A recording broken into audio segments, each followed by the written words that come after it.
Qu'est-ce que ça dit d'avoir plus de puissance en course, plus d'efficacité, une meilleure peut-être coordination? Ça te parle? Et bien, dans cette vidéo, je vais te présenter un outil simple et puissant que tu maîtrisais quand tu avais 1 an, qui te permet justement d'améliorer ton efficacité, ta coordination et même ta puissance de course. Ça t'intéresse? Alors bouge pas parce que je vais même te montrer ça en direct.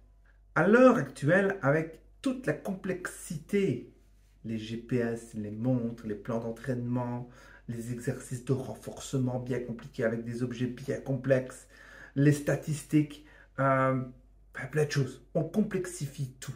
Et moi, je voulais te faire un petit partage sur un outil qui te permettra peut-être de pouvoir te mettre en action directement avec une efficacité déconcertante. Cet outil s'appelle CrossCrawl.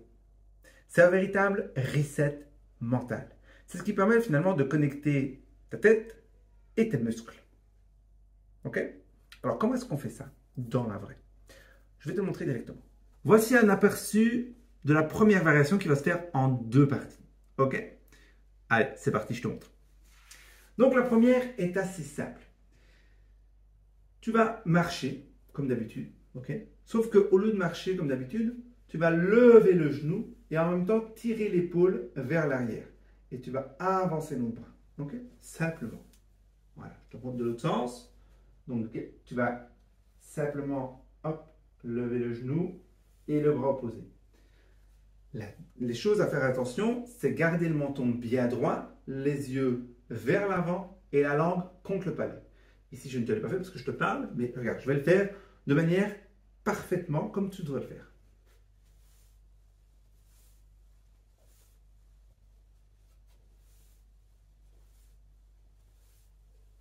Voilà ce que ça donne. La deuxième chose que tu peux faire dans cette première variation, c'est croiser.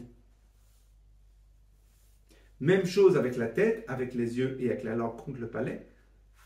La langue contre le palais, ça permet de faire un reset, de dire au cerveau, c'est bon, tout va bien.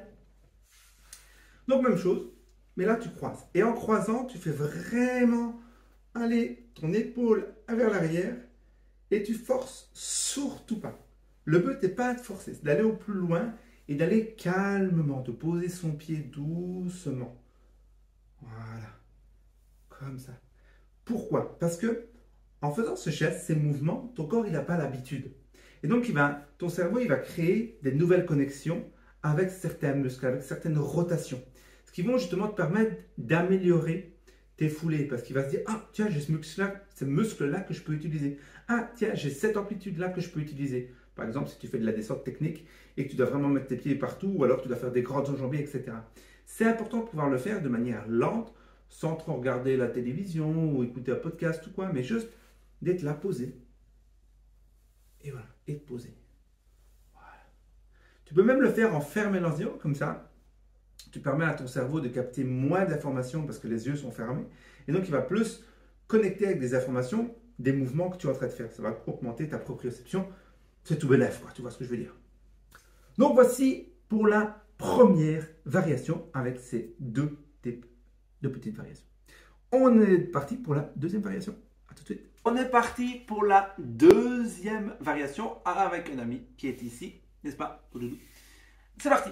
Alors, pour la deuxième variation, tu vas te mettre les genoux contre le sol, les paumes de main.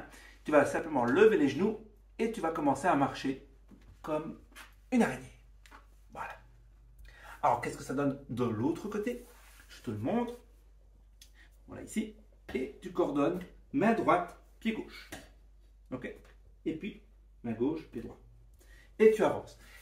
Et tu fais cela pendant plus ou moins, je dirais, si tu arrives déjà à tenir 1 minute, c'est bien.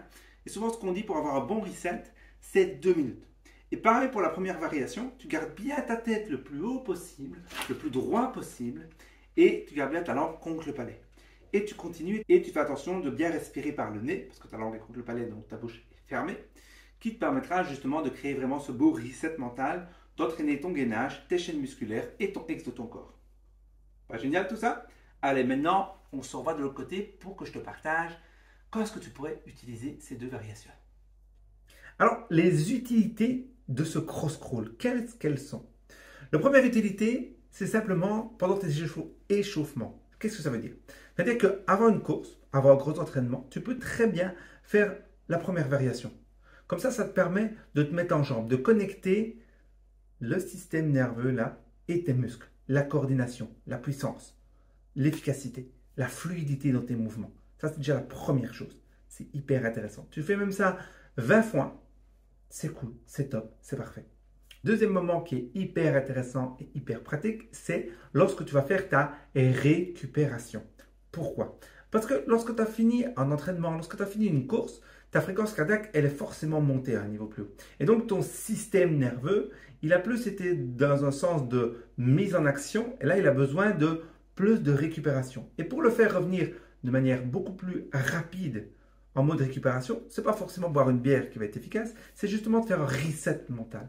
Et en utilisant justement la première variation, ça te permet de faire revenir ta cohérence cardiaque à un niveau beaucoup plus bas, de faire revenir ta respiration à un cran plus bas et justement de pouvoir calmer tout ton système nerveux et qu'il puisse justement gérer toutes les nouvelles informations que tu lui as données parce que tu as été courir super vite, tu as fait des côtes, tu as fait des nouveaux appuis et ça va vraiment lui permettre de ok, c'est bon, on a fait le côté action, maintenant on fait le côté récupération.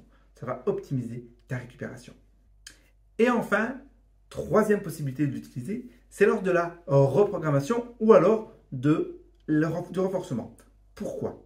Parce que lorsque tu vas faire la deuxième renforcement, tu vas aussi bien travailler dans la coordination de tes mouvements, mais aussi dans le gainage. Et ça, c'est hyper important. Pourquoi le gainage, c'est important en course à pied, en trail? Je vais parler plus en trail parce que c'est un exemple qui me vient en tête.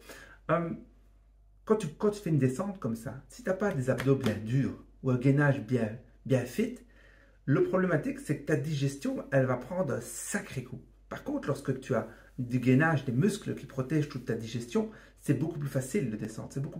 Et puis, tu es beaucoup plus fluide, tu es moins saccadé. Et donc, du coup, tes jambes supportent beaucoup plus les montées et les descentes. Alors, je te parlais aussi de reprogrammation. La reprogrammation, c'est quoi? C'est lorsque tu reviens de blessure. Tout bêtement. Moi, c'est quelque chose, c'est un outil, dans les deux variations, que j'utilisais lorsque je revenais de blessure. C'était hyper intéressant de se dire que la première variation me permettait de faire un reset mental parce qu'il n'arrêtait pas de me dire ouais, tu vas te blesser, etc. etc. Et juste avant de démarrer de courir, je faisais mon petit cross-crawl, vers cross-crawl, tranquillement, qui permettait de resetter, de mettre mon attention et de pouvoir y aller. Et quand je revenais, je faisais un mode de récupération pour justement libérer les tensions musculaires.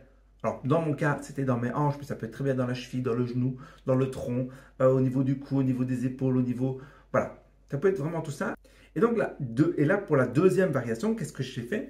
Là, je l'ai utilisé plus pour le côté renforcement, pour rééquilibrer les chaînes musculaires. Pourquoi? Parce que quand tu vas ramper avec tes membres, qu'est-ce qui va te permettre? Ça va te permettre de renforcer ton X dans ton corps. Et le fait de renforcer ton X dans ton corps te permet d'être plus solide, d'être plus puissant, d'être plus efficace, d'être plus coordonné. Pas génial tout ça?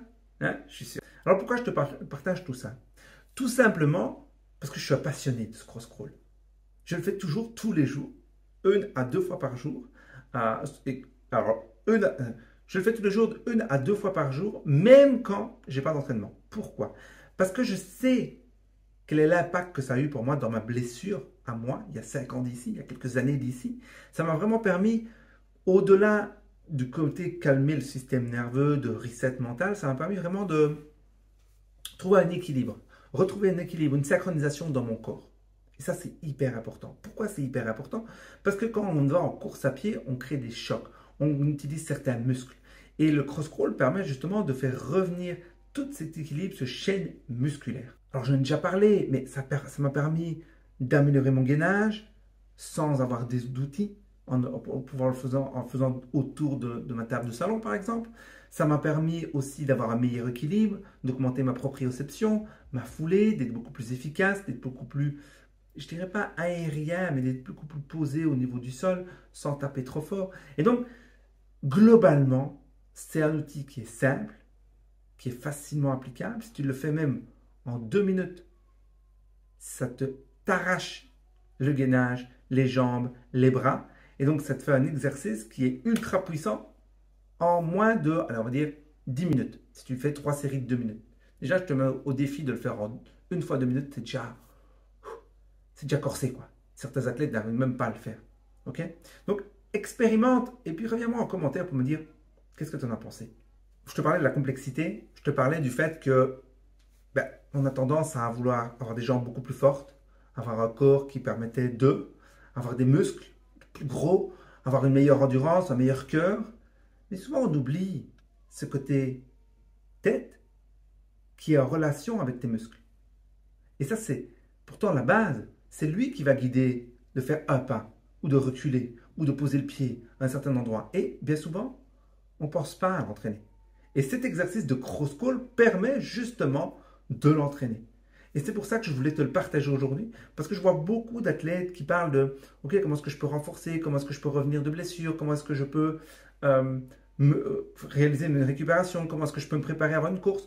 Toute cette base-là, je te donne un exercice, il peut y en avoir plein qui viennent se greffer autour, mais cet exercice-là en particulier te permet justement de créer le pont entre tes muscles qui vont s'engager avec ta course ou qui justement ont envie de se récupérer et ton cerveau.